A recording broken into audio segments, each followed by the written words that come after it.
Hey,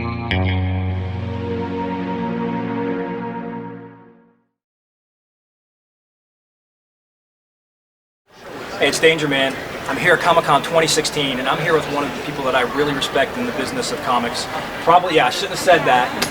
Where is but it's Fabian, and I'm always pronouncing your name improperly. I think I can get it right. Let me just take a shot at it. Vicieza? That's perfect. All right, I did it. Wow. So, Fabian, one of the things that drew me to you as a fan slash aficionado in comics was that you come from marketing, and you made the jump over.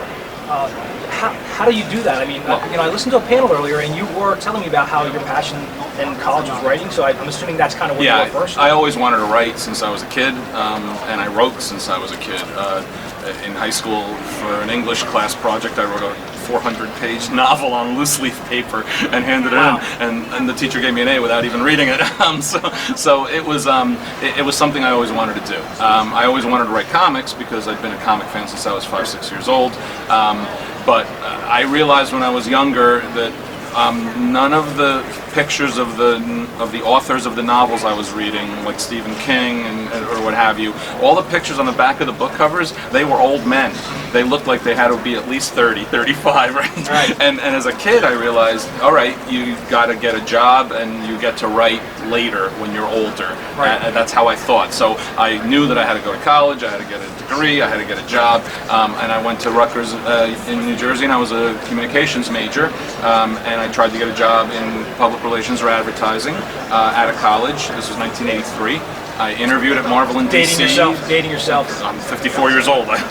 it's my age. I interviewed at both Marvel and DC, but didn't get either job because I didn't have the sufficient experience just out of college for what they were looking for. And I got a job in book publishing. And then 2 years after being in a book publisher, I found out that there was a friend of a friend whose sister worked at Marvel, and she was looking to hire an assistant.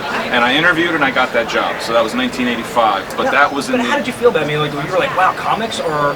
Yes, it was getting your foot in the door. Now I got. Did you get your foot in the door the place you wanted to get? Yeah, I would have preferred working for Marvel over DC. I always. But I'm saying comics in general. I mean, were you thinking, traditional print publishing, or did you go, no, comics is what I really would like? Comics is what I always wanted to do. Coming out of college, I tried to get a job at both Marvel and DC, whichever one, and I couldn't. So it was always my interest. My interest was in doing public relations and advertising for Marvel or DC, because those were the days when the direct market was just burgeoning to the point where they were starting to accommodate more promotional efforts, posters, ads, things like that. Did you have a vision that they didn't see yet and that you had to bring to them? Not necessarily. To tell you the truth, when I moved over to the advertising department at Marvel, that was 1986. I worked in the book manufacturing department for 4 months, and then I got an opportunity to move to advertising. When I became Marvel's advertising manager, an entire department was starting to be formed at that time.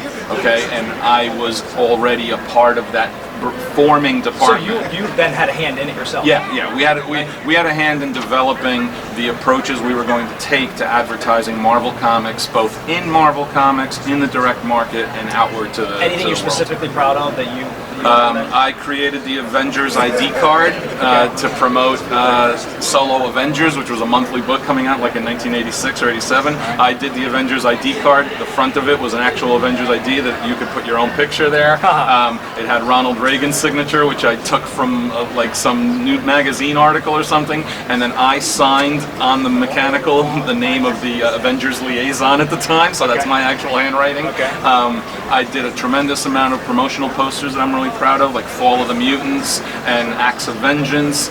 Those were all my promotional posters. Now, before we get too far down the line, you said something earlier I wanted to ask. What was the name of the novel you wrote? Oh God! Do you remember anything? The high school novel is called The Snow Vampires, and it was about a group of suburban teenagers, go figure, who had to confront a group of monster-like beings called snow vampires. It was just pathetic. Now, do you still have that manuscript? You know what? I think I do, but it's buried in a box somewhere. I haven't looked at it in forever. Gotcha. Yeah, but I think I still do. I don't think I ever got rid of it. I think it's like I have the only thing I have for my use is like a pot that I made in 5th grade. You know? I won't let it go. Yeah. I kept a bunch of my scrapbooks, my drawing pads. Look, there's characters I created when I was like in high school that I actually got to use in Marvel Comics stories. Really? And one of them was a character called the Bengal, who I used in multiple stories. The Bengal. He first came out in a Daredevil inventory story I did, which was I think issue 258. Ron Lim drew the story, and I got to introduce the Bengal in it. And Ron's character design was exactly what I originally drew back when I was in high school. So I said, you can change it any way you want, Ron. And Ron goes, no, this is perfect. We're going to use it. And I was like, my high school creation was has been in Marvel Comics on and off since the late 80s. Now, getting past Deadpool and all those things, how is it that everybody seems to know each other and work with each other? I mean, and make the moves around the business. I mean, you go work for DC as well? I've worked for pretty much every publishing company. And like, do people like say, okay, well, I've worked with them best, or they've? How does that? It's a little. Look, when I was hired to work at Berkeley Publishing, a paperback book publisher, in 1985, the guy who hired me at the interview said, publishing is an incestuous business. You succeed by leaving and then coming back at a higher salary. You're more likely to succeed by doing that than you are by staying within one company and working your way up. So he said to me in the interview, if you're still doing this job, which was entry-level assistant in the production department, he goes, if you're still doing this job, either you suck or I suck. Let's find out which. That's what he told me. And 8 months later, I moved up to managing editorial at Berkeley Publishing, which was a little bit of a promotion. So I took that to heart from the very beginning. People in the industry know each other because editors switch companies, writers switch companies, artists switch companies, and it creates a web of connections. Do you think writers are finally gaining power in the industry itself, and even like Marvel Studios? I think writers have too much power in the industry right now. I think over the last 5 to 10 years, it's become more of a writer-driven industry than it should be.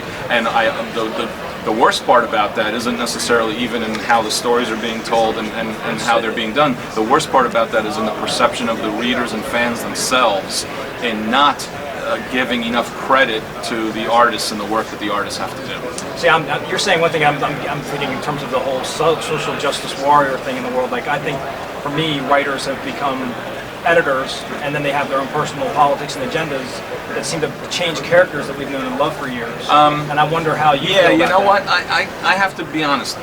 Part of me agrees with you, but the fair part of me says that I have not read enough current work to really be able to tell you if that's endemic to the industry or that's specific to specific creators, okay? So you may be picking 5 people and saying in your mind that that's something they do, which could be very valid and totally true. That doesn't mean that it's endemic to the industry, okay? You know, and it's strange because, I mean, I see two sides of the coin. DC seems to have one approach and Marvel has another. Like, for instance, let's take Catwoman. Now, DC has recently said she's bi. Okay, well, that's fine. You can go the way. Who cares? Same thing you could also say for Marvel, where Falcon has become Captain America. He's been around him forever. It makes sense for him to make that transition. But then you have others where it seems like you see writers who have, and this isn't just like one age group of comic book readers, but others will say I see you making changes to a character that makes no sense to that character, and it's almost as if they're listening to people on Tumblr or Reddit saying, well, we want this to be a Korean or a female or whatever, and they do it. And I don't know if that's true. It could be totally true that a writer is too engaged in social media and listens too much to what people in social media have to say to them. What happens when that character is molded that way for the next 10 years, and then we're stuck with something that we veered off left and it maybe should not have? Listen, we make choices creatively, editorially, that can adversely affect a character 10 years down the road. You don't know that. You're not sure. Sometimes you make the choice you think is best for the stories you're telling now without giving thought to how it'll affect a character in 10 years. I don't agree with that thinking. The other side of the coin, though, is who can predict what will be societally accepted or societally pressured to be accepted or anything else 10 years down the road. You're just not sure. Has it changed in the editorial process in the publishing end, different from when Stan Lee was around and had input and said, look, if Hulk does something over here, then the Fantastic Four need to understand how that plays out. And now it seems like we're in a free-for-all and no one's paying attention. It is a lot easier to maintain some semblance of control over 8 titles when you're writing 5 of them yourself, like Stan was able to do, than it is to maintain control over 80 titles that are edited by 10 different people with 30 different writers. I mean, so it's just an economy of scale. Continuity became harder and harder the more the companies grew.